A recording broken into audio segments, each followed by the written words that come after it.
బాహుబలి చిత్రం తర్వాత భారతీయ చిత్ర పరిశ్రమలో భారీ బడ్జెట్ సినిమాల రూపకల్పనకు ఆసక్తి చూపుతున్నారు.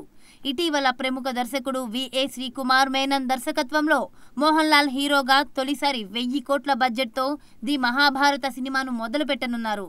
అయితే ఇప్పుడు ఈ చిత్రీకరణ మొదలవకుండానే ఈ చిత్రానికి అడ్డంకులొస్తున్నాయి.